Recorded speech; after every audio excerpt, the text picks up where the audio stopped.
Well, welcome. It's Thursday, and we are looking at the end of chapter 21 of Revelation. We are down to verse 22.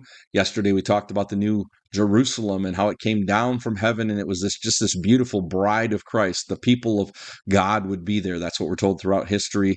The people of God are the bride of Christ, and so they are. It's just this beautiful, unimaginable place, and it's just beyond description, really. And so he's talked about this, but John does make a note here in verse 22 in the New Jerusalem.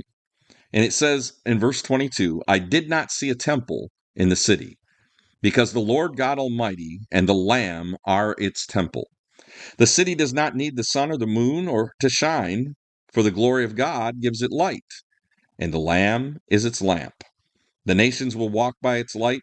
The kings of the earth will bring splendor to it.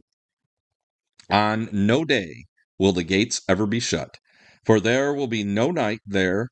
The glory and the honor of the nations will be brought into it. Nothing impure will ever enter into it, nor will anyone who does what is shameful or deceitful, but only those whose names are written in the Lamb's book of life. So once again, in this chapter, we see that only those who have their names written in the book of life are going to be able to enter the holy city. Only those that are having their name written in the book of life, that have accepted who Christ is and have put faith in him, are going to be part of the eternal celebration that is to come as part of the bride of Christ. And that's the only way to get there. And so we must put our faith in him if we want to make it to heaven, if we want to have this joy in our hearts, if we want to look forward to this new Jerusalem and this new heaven and new earth. And it's a place without a temple. That's what I think is awesome. Now, you may say, wait a minute. What do you mean without a temple? There's no place to worship? No, we don't need a place to worship because it says God is with his people. God is with them.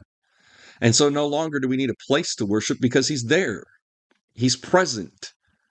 Not like today where we say he's in our heart and we feel his presence with us. I mean, like he is there. In fact, it says he and the Son are the light, and they need no light. By the way, this kind of answers something else too. As this new creation is being made, it's kind of a reference back to the original creation, because you remember the first thing that happens on the days of creation is God creates light.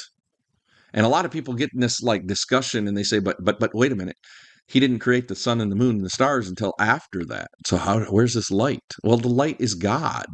God is the light, brighter than any sun. And we won't need light because he will be with us. He will be there. His presence will be that light. And so we can trust him and we can hold on to him. And we can be a part of this celebration, and we can be a part of him, and he will be with us, and he will be with his people. As it said at the beginning of this chapter, he will be their God, and they will be his people, and they will be together as they're in one place.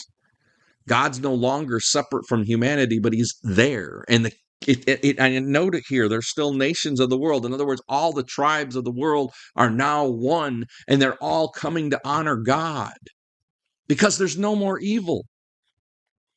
Glory and honor, it says in verse 26, and the nations will be brought into it.